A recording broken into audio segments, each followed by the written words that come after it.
안녕하세요. 저는 미국 시애틀에 살고 있는 산체스라고 합니다. 저는 CNN 유튜브 채널을 관리하는 운영자 중 하나입니다. 전 세계를 대상으로 사회 실험을 진행하여 영상으로 제작해 송출하는 일을 하고 있습니다. 유럽이나 아메리카뿐만 아니라 아시아 전 지역에서도 사회 실험을 시행하고 있지요. 근래에는 우리가 촬영한 영상 하나가 해외 커뮤니티로 퍼져 세계적인 관심을 받았는데요. 그 영상은 한국인과 중국인을 대상으로 같은 실험 카메라를 진행한 결과물이었습니다. 사실 이 실험을 진행하기 전 제작사에서 바라는 여행지가 있었습니다. 바로 중국이었어요. 한국이란 나라는 애초에 선택지에 없었습니다. 사실 현장에서 급한 회의를 통해 즉흥적으로 진행된 거였어요. 중국의 실체가 예상했던 것보다 더 충격적이라서 중국만을 아시아 대표로 선정하기엔 무리가 있다는 견해가 많았습니다. 그래서 중국이 아닌 아시아의 다른 국가가 필요했지요. 또 저희 채널 취지가 나라마다의 훈훈한 국민성을 보여주는 것인데 중국 촬영은 이러한 저희 채널 목적에 맞지 않았어요. 때문에 한국을 차선으로 선택해 촬영하게 된 것입니다. 촬영할 때 저희 현장팀에서는 의도하지 못했던 충격을 많이 받았습니다. 이 충격은 편집 과정에서 더욱 도드라지도록 제작되었는데요. 중국과 한국의 민낯이 고스란히 담긴 영상이 저희 유튜브 채널에 업로드되자 저희 제작사에서 놀란 만큼 전 세계 네티즌들 역시 놀란 겁니다. 사실 아시아는 거기서 거기라 보는 사람들이 많습니다. 저희 제작사 역시 아시아를, 특히 동아시아 사람들을 그렇게 생각했었죠. 그런데 이번 실험을 진행하고 편집하는 과정에서 중국과 한국을 제대로 구분할 수 있게 되었습니다. 이젠 두 나라가 명백히 다른 나라라는 걸 남들에게 소개할 수 있을 정도로 알게 되었죠. 이것을 저희뿐만 아니라 전 세계가 보고 느낄 수 있도록 하고 싶었습니다. 그래서 더 적나라하게 영상을 제작했어요. 저희 유튜브를 시청한 모든 사람들은 중국과 한국의 차이를 보고서 당연하게 분노하였습니다. 지금부터 저희와 다수가 분노할 수밖에 없었던 그 영상의 내용을 낱낱이 알려드리겠습니다. 저희 채널의 영상은 늘 훈훈한 결말로 마무리되기에 촬영 가기 전 그 나라에 대한 기대를 어느 정도 갖고 출발합니다. 그러한 마음가짐은 중국으로 갈 때도 마찬가지였죠. 저희는 중국 베이징의 한 카페에서 첫 실험을 시도하였습니다. 카페 내부에는 수많은 중국인이 각자의 시간을 보내고 있었어요. 저희가 설정한 실험의 주제는 이러합니다. 가출한 미성년자를 대상으로 성인 남성이 불쾌한 제안을 합니다. 이런 미성년자의 위기 상황에 대해 중국인의 반응을 살펴보는 것이었습니다. 저희는 수상해 보이는 성인 남성과 가출한 소녀를 연기할 연기자들을 섭외했어요. 카페 내부에서도 유독 유동 인구가 많은 위치로 연기자들을 배치했습니다. 두 연기자가 나누는 대화는 주위에서 가만히 두고 보기 어려울 만큼 충격적으로 흘러갔어요. 성인 남성이 미성년자를 향해 던지는 말은 이미 그 자체로 범죄인 수준이었죠. 우리 집에서 같이 자자. 오빠가 따뜻하게 재워줄게. 밥도 주고 돈도 줄게. 오빠 나이는 아니지 않아요? 아무리 봐도 아저씨 같은데. 그리고 같이 자자는 게 무슨 말이에요? 내가 좀 노안이라 좀 나이가 들어 보여도 너랑 몇 살 차이 안 나. 너 돈 얼마나 있어? 갈 곳은 있어? 말씀드렸다시피 돈 없어요. 갈 곳도 없고요. 그럼 오빠랑 우선 맛있는 거 먹으러 갈까? 뭐 먹으러 갈 건데요? 연기자 소녀는 말 그대로 가출한 상황이었습니다.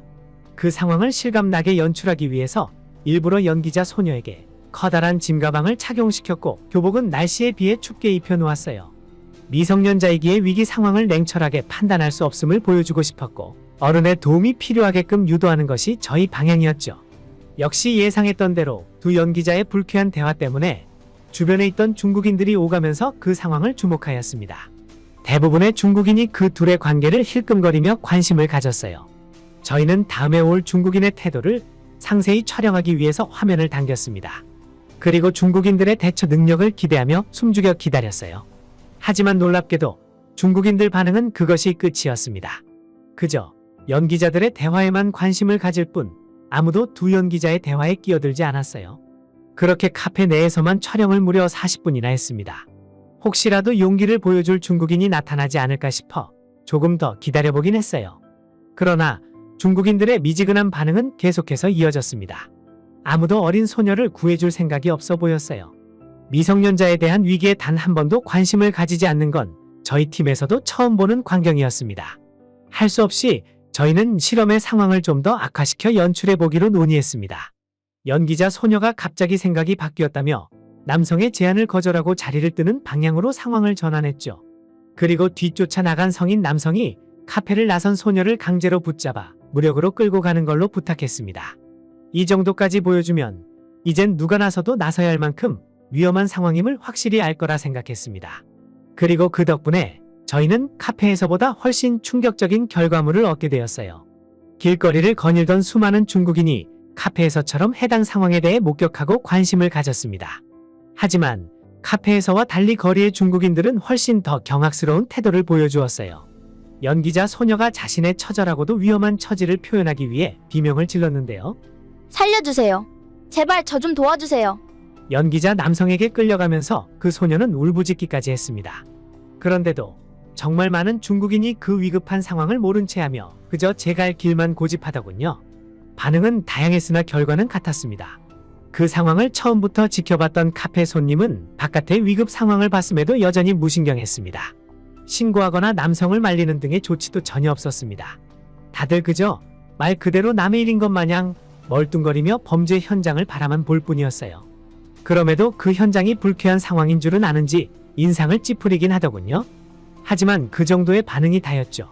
다들 자리 피하기에 급급해 보였을 뿐 용기 있게 도움을 주는 시민은 없었습니다. 심지어 저희 팀이 입을 틀어막을 만큼 가장 놀랐던 점은 범죄 현장으로부터 맞은편에서 다가오던 한 아이의 엄마 때문이었는데요. 저희는 그 아이의 엄마 모습을 촬영하는 데 심혈을 기울였습니다. 그 모습이 중국의 처절한 민낯과도 같다고 생각했거든요. 아이의 엄마는 분명 연기자 남성과 눈이 마주쳤습니다. 그런데 그러자마자 아이 엄마는 마치 못 볼 꼴을 목격한 것처럼 자기 아이를 황급히 품에 안으며 아이의 시야를 가렸어요. 아유 대낮에 무슨 난리래? 저런 거 보지 마. 그 멘트가 연기자들이 차고 있는 마이크에 정확히 담겨버렸습니다. 오디오 감독이 그 말을 듣고 가장 먼저 놀랐었죠. 냉담한 중국 사회 모습에 저희 촬영팀은 촬영을 접고 나서도 한참이나 말이 없었습니다. 원래는 편집 과정에서 제작진들의 목소리는 삭제해버리는데 중국 영상에서만큼은 그럴 수가 없었어요. 일부러 저희들의 반응까지 살려 중국의 심각한 시민의식 수준을 전 세계가 느끼게 했습니다. 어떻게 국민성과 치안이 이 정도로 바닥일 수 있는 걸까요? 그래도 중국이 강대국이라서 아시아의 대표 국가로 중국을 선정했던 건데 아시아를 대표한다고 하기에 창피할 정도로 중국 시민의식은 완전히 무너진 수준이었습니다. 사실 이 실험은 이미 다양한 국가에서 진행했던 실험입니다. 그러나 대부분의 국가에서 위기에 처한 청소년들이 각국의 어른들로부터 도움을 받았어요. 도움을 주는 사람이 극히 적었던 국가도 있었지만 적어도 중국처럼 위기에 처한 청소년을 아예 모른 채 한 국가는 없었습니다. 물론 중국의 치안이나 시민의식이 훌륭하다는 얘기는 들어본 적이 없습니다. 그럼에도 사람이라면 최소한의 기본은 갖추고 있을 거라고 생각했어요. 극악의 범죄 도시인 브라질에서도 10번 중 2번의 확률로 긍정적인 결과물을 얻었기에 중국에 대한 평판이 안 좋더라도 브라질 정도의 결과물은 뽑을 수 있을 거라 예상했습니다. 그런데 이렇게나 저희 예상 범주를 벗어나게 될 줄은 몰랐습니다. 저희는 원래 중국에서 베이징에 각기 다른 길에서 10차례 정도 같은 실험을 진행하려고 했었습니다. 하지만 결국 2차례에서 실험을 멈추고 말았어요. 두 번째 시도 역시 첫 번째 시도와 같은 결과물만 얻었거든요. 이건 카메라 배터리만 아까운 촬영이었어요. 이런 실험 영상은 늘 훈훈한 감동으로 마무리되었는데 중국 때문에 저희 취지가 완전히 망해버린 셈이었습니다. 그 상황을 연기했던 연기자들도 자국민들의 매정한 태도에 어처구니가 없었다고 합니다. 씁쓸했다고 하네요. 저희는 결국 긴급회의를 통해 중국인들의 인터뷰를 따는 방향으로 영상 방향을 전환했습니다. 소수의 인원과 중국의 국민성에 관해 이야기를 나누기로 하였죠. 그런데 어떻게 된 것이 중국은 인터뷰조차 저희를 기함하도록 만들더군요. 내 새끼도 아니잖아요. 그러다 내가 피해보면 누가 보상해줘요? 당신이 해줄 거예요? 그리고 왜 우리 중국에 와서 그딴 실험을 하는 거예요? 감히 우리 중국을 테스트하려고 하다니 어이가 없네요. 우리는 우리가 알아서 할게요. 어떻게 하든 말든 그건 우리나라 자유 아니에요? 신경 끄세요. 우리 중국은 시민의식 따위 없어도 잘 먹고 잘 살거든요. 괜히 중국이 질투나서 헐뜯으려는 거 아니에요. 이 인터뷰 역시 저희는 그대로 편집해 올렸습니다. 실험 영상을 보고 충분히 화가 났던 네티즌들은 영상 뒤에 나오는 중국인들의 인터뷰 때문에 더욱더 중국에게 분노하였습니다. 네티즌들은 하나같이 입을 모아 중국인의 미개한 수준을 욕하였어요. 중국 정부에서 아무리 포장해봤자 이런 실험 카메라 하나의 실체가 드러나는 것이 바로 중국이라며 신랄하게 비판하였죠. 수많은 비판의 댓글들이 판을 치고 있는데도 그 사이에 나타난 중국인들은 대단한 인간성을 보여주었습니다. 중국 네티즌들은 정말 궁금해하더군요. 도대체 뭐가 문제인지 모르는 것 같았습니다.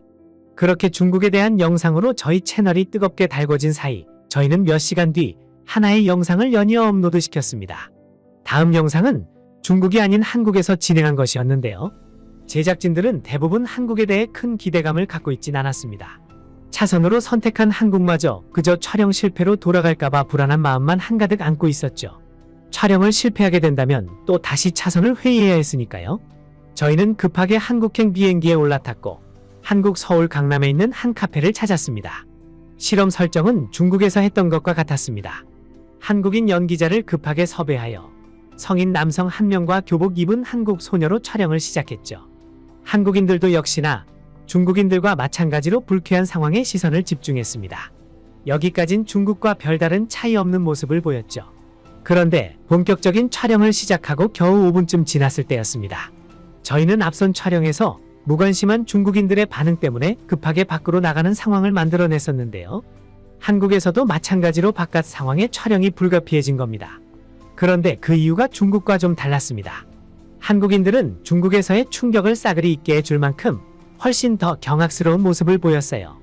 연기자들 옆자리에 앉아있던 어느 한국인 커플이 두 연기자의 대화에 용기 있게 끼어들면서 상황의 반전이 시작되었습니다. 아니, 듣자 하니까 열받아서 더 못 들어주겠네. 아저씨, 지금 뭐 하시는 거예요? 애한테 할 소리가 있고 못할 소리가 있지. 애 데리고 도대체 무슨 짓을 하려고 이러고 있는 거예요? 아저씨, 진짜 나이 똥구멍으로 먹었어요? 미성년자한테 무슨 소리를 하는 건데요? 그리고 너는 왜 집에 안 들어가고 이딴 놈 이야기를 듣고 있어? 너 당장 집에 가. 연기자 남성은 그들을 향해 신경 끄라고 차갑게 말하며 무시했어요. 그러자 작게나마 예의를 갖추고 있던 한국인 커플은 바로 놀라운 태세 전환을 보였는데요. 더 이상 연기자 남성과 대화할 필요가 없다는 듯 당장 자리를 박차고 일어나는 겁니다. 그리곤 연기자 소녀를 데리고 나가버렸어요. 그러한 상황은 연기자뿐만 아니라 저희 촬영팀까지 당황하게 했습니다. 저희가 급하게 카페를 나오게 된 것도 바로 이러한 돌발 상황 때문이었어요. 그런데 더 당혹스러웠던 사실은 저희 팀이 쉽게 바깥을 나가지 못했다는 건데요. 예상치 못한 에러 상황이 연이어 발생한 겁니다.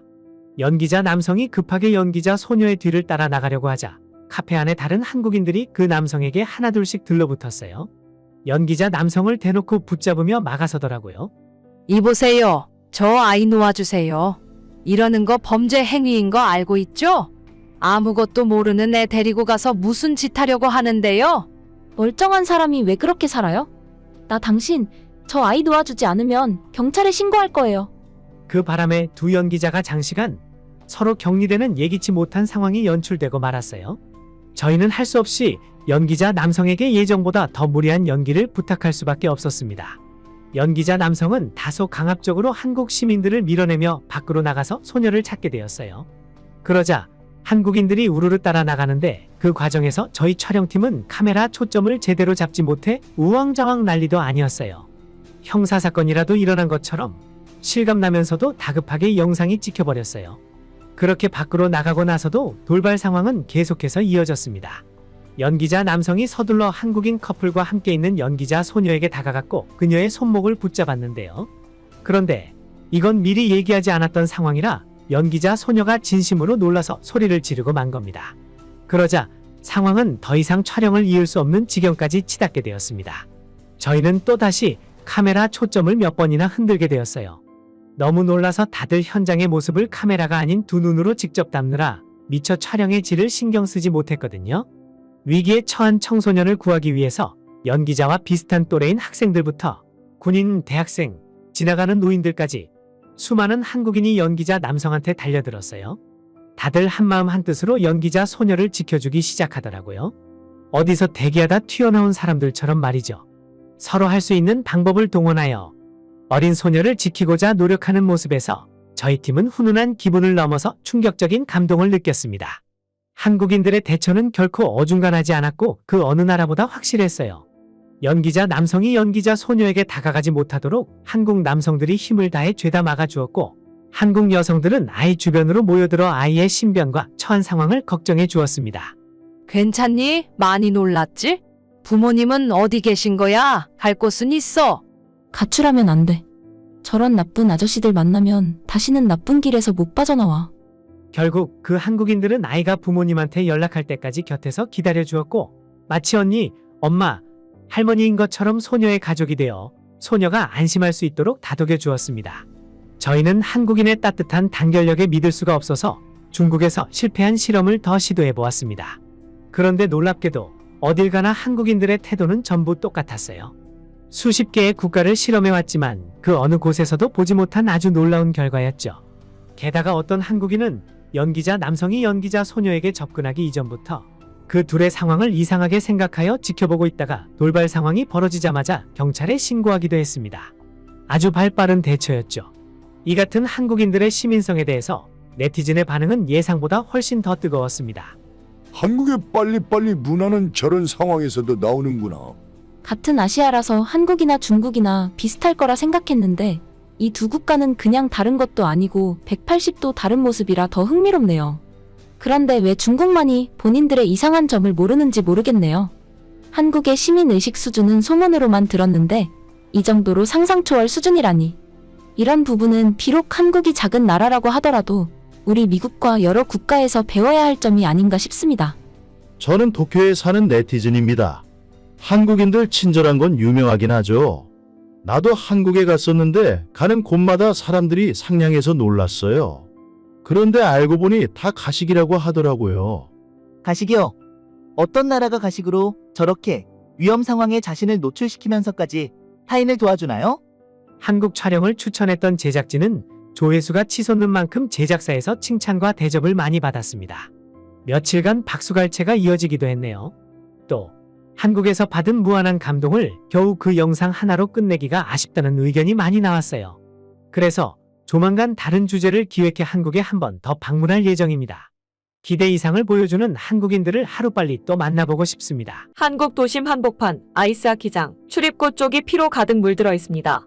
자세히 보니 외국인 여성이 필사적으로 자신의 딸의 팔을 붙잡고 한국인들로부터 지키려는 모습인데요. 그런데 한 한국인이 그 외국인 모녀에게 무어라 한마디 던지자 딸이 180도 돌변하여 외국인 여성의 팔을 깨물고 달아나 버립니다. 그렇게 딸을 빼앗긴 외국인 여성은 절규하며 한국인들을 향해 몸을 내던지는데요. 도대체 한국의 아이스하키장에서 그들에게 대체 무슨 끔찍한 일이 벌어진 걸까요? 안녕하세요. 저는 미국 루이지애나주의 도시 멀로에 살고 있는 주부 엘라라고 합니다. 우리 아들과 딸은 아이스하키를 사랑하는 남매입니다. 특히 저의 자랑스러운 아들인 아뎀은 이미 아이스하키 선수로 뛰고 있어 집에서 지원을 많이 해주고 있었습니다. 딸인 브리실라는 그런 아뎀을 보고서 자연스레 아이스하키 선수의 꿈을 키워갔고 우리 집의 남매는 보기 드물게 사이좋게 지냈습니다. 저희 부부는 두 자녀가 원하는 것을 할 수 있도록 최대한 지원해주며 살아왔습니다. 그런데 유일하게 해줄 수 없는 부분이 딱 하나 있었는데요. 저희가 살고 있는 곳엔 아이스하키 훈련장이 마땅치 않다는 게 문제였어요. 그 바람에 아들이 훈련 기간 동안은 친구 집에서 지내며 외박하기 일쑤였습니다. 부모로서 걱정되기도 하고 집 밖에 나가 고생하는 아들에게 참 미안한 부분이기도 했었죠. 그래도 훈련 때문에 얼굴 보기 힘든 아뎀의 실전 경기를 참관하면 정말 뿌듯하고 자랑스러웠습니다. 근데 세월이 흐를수록 아들보다 걱정되는 것은 딸이었습니다. 저희 딸 브리실라가 1살, 2살 먹어가면서 주니어 아이스하키 팀에 입단시켜달라고 조르는 겁니다. 하지만 여자아이란 이유로 브리실라를 외지에 혼자 보낼 수가 없어서 저희 부부는 브리실라의 입단까진 차마 시켜주지 못하고 있었습니다. 브리실라를 아이스하키에 입단시키려면 이사를 고려해야 했죠. 그렇게 딸의 꿈을 미루고만 있었던 때였습니다. 아뎀의 꿈을 늘 응원하고 지지하기만 했던 제게 처음으로 아들의 직업을 원망하게 된 비극적인 일이 닥치고 말았어요. 셰필드 유틸리타 아레나 경기에서 발생한 일이었는데요.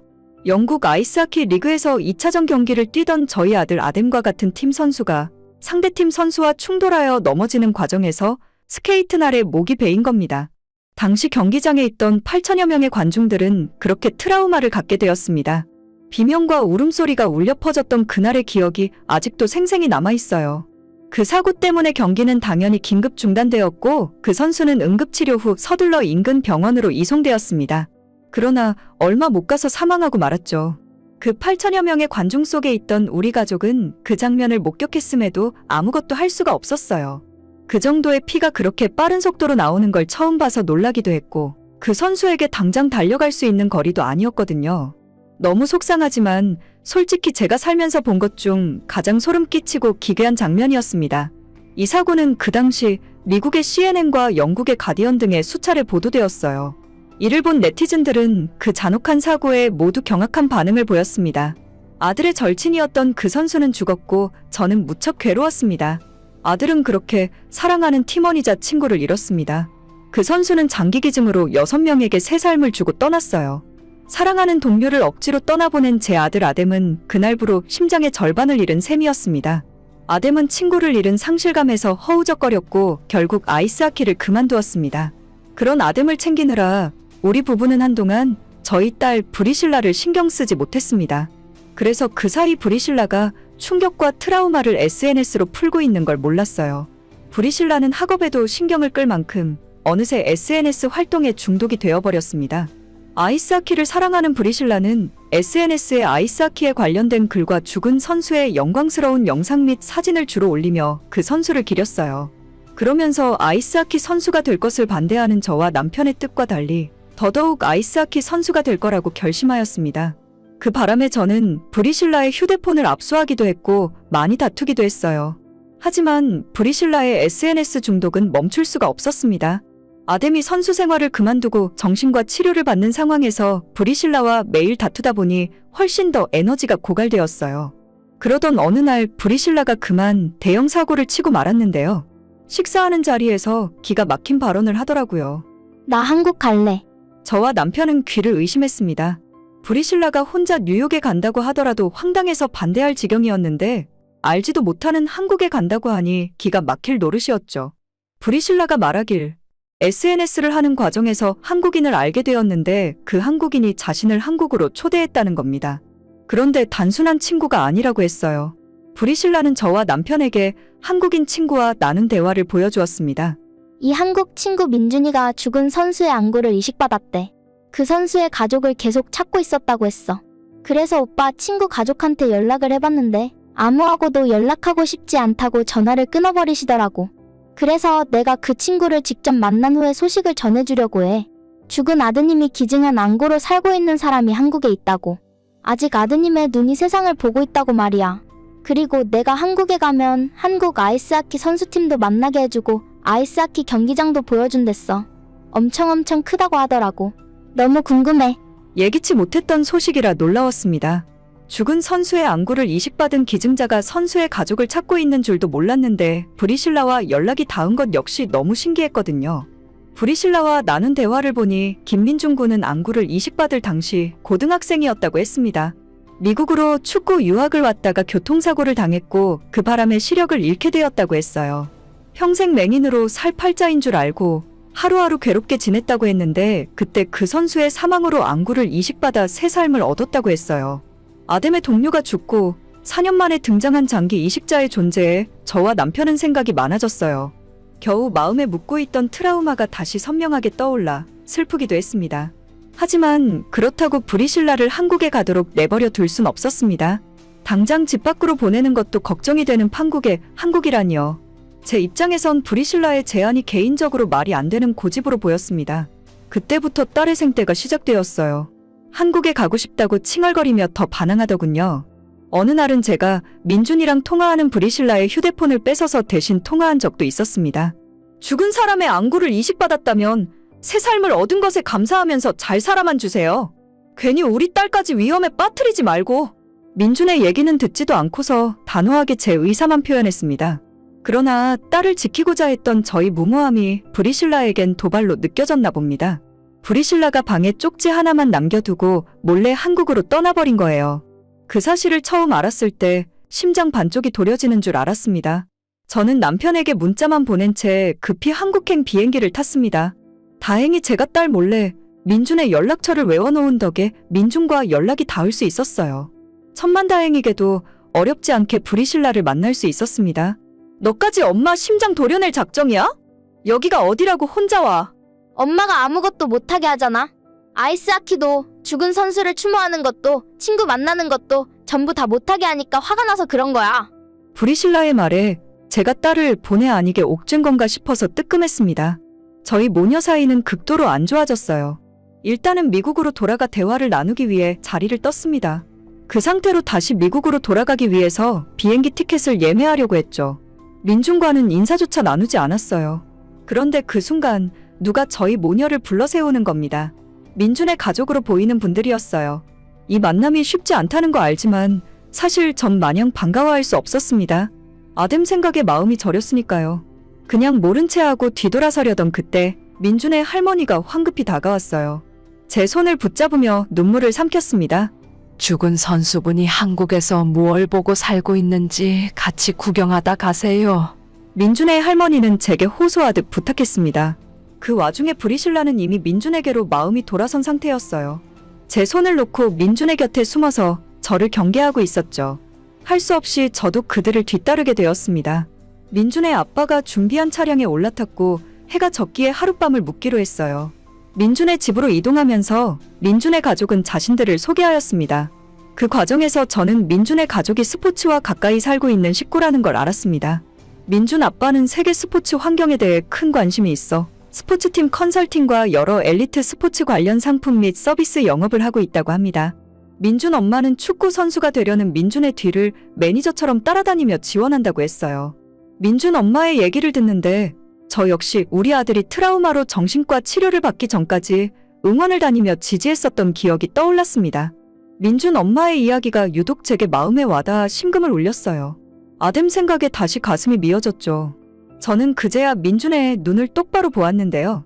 마치 우리 아들 친구와 눈을 마주하고 있다는 생각이 들더라고요. 그 바람에 저는 더 이상 감정을 참지 못하고 눈물을 흘리고 말았습니다. 민준이가 듬직하게 제 손을 잡아주더군요. 그렇게 한참 울다가 도착한 곳은 민준이네가 산다는 아파트 주차장이었습니다. 인근에서 저녁을 먹고 민준의 집까지 걸어가는 동안 저는 문득 무언가 이상한 분위기를 감지했습니다. 밤 시각이라고 하기에 어딜 둘러봐도 유동 인구가 너무 많았거든요. 그러한 밤 분위기가 상식적으로 이해되지 않아서 저는 민준 할머니에게 바로 물었습니다. 동네에 무슨 일이라도 난 거예요? 이 시간에 사람들이 왜 이렇게 몰려다니죠? 그러자 민준 할머니는 제 이야기를 단번에 이해하곤 웃음을 터뜨렸습니다. 제가 살고 있는 곳의 치안을 어느 정도 조사해서 알고 있는 것 같았어요. 한국은 밤도 낮처럼 활성화되고 있는 나라예요. 밤이나 낮이나 시간만 다를 뿐 사람들이 활동하는 데에 극명한 차이가 나지 않아요.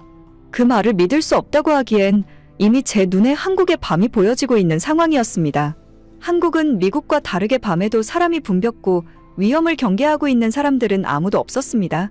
또 모든 시설이 범죄로부터 보호받고 있었어요. 미국이 최대 강국이라고 해도 그 치안의 수준은 지역마다 천차만별입니다. 특히나 제가 살고 있는 루이지애나주는 미국에서도 치안 좋기로 유명한 지역이에요. 무장 강도가 언제 어디서 튀어나올지 모르는 곳이기에 웬만해선 혼자 다니는 걸 주의시키는 편이죠. 특히 여성에게 위험한 지역으로 이래서 2위를 다투는 곳이기도 합니다. 그런 곳에도 사람이 살고 있어요. 저희는 안 좋은 치안에 이미 익숙해진 국민이라 그 안에서 나름대로 살아남을 방법을 찾아서 생활하는 것입니다. 우리 남편도 강도에 의해 봉변을 당한 적이 있었는데요. 새 차를 구입하고 차를 인수해 오는 길에서 무장 강도를 만나 새 차를 도난당했었습니다. 미국이라고 해서 모든 부분이 훌륭하고 선진화된 것 아닙니다.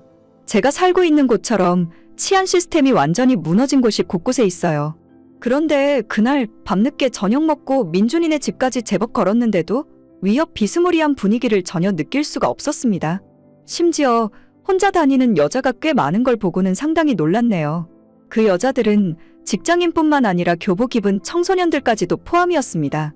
그곳에선 제가 브리실라를 눈여겨 지켜볼 필요도 없었어요. 오히려 제 행동이 과잉보호라고 생각들 만큼 오버인 셈이었죠. 평생을 멀로에 살면서 딸을 지키기 위해 혈안되어 지냈는데 나라가 이렇게나 안전하게 보호되고 있는 사실이 늘 위험이 도사리는 곳에서 살고 있는 제 입장에선 신기하기만 했습니다. 한국에서의 하룻밤은 저희 집에서 지내는 것보다 훨씬 안전하고 따뜻했습니다. 그날 민준의 집에서 온돌보일러라는 것을 경험하기도 했는데 바닥에 담요가 없어도 되겠더라고요. 사우나에 있는 것처럼 개운함이 느껴졌어요. 그날 밤을 온돌 위에서 보내면서 훈련 때문에 고생 많았던 아들과 직장 때문에 매일 긴장하고 사는 남편이 생각났습니다. 기회가 된다면 아들과 남편에게 꼭 이 놀라운 문화를 보여주고 싶었어요. 문득 이런 나라가 있다는 것을 모르고 살았다는 사실에 회의감이 들기도 했습니다. 그날 새벽을 보내면서 저는 참 많은 생각에 잠겼었네요. 다음 날 민준의 가족이 저와 딸을 꼭 데려가고 싶은 곳이 있다고 해 아침부터 외출하게 되었습니다. 그렇게 도착한 곳은 도심 한복판에 있는 돔이었어요. 엄청 큰 아이스하키장이었죠. 안에 들어가 보니 규모가 축구장만 하더라고요. 그렇게 커다란 아이스하키장이 도심 한복판에 있는 것도 놀라운데 사시사철 아이스하키만을 위해 운영되는 곳이라 하여 더 놀랐습니다. 한국은 미국보다 훨씬 작은 땅인데 어떻게 아이스하키만을 위한 훈련 장소가 따로 있을 수 있는 걸까요? 미국에도 규모가 큰 아이스하키장이 있긴 합니다.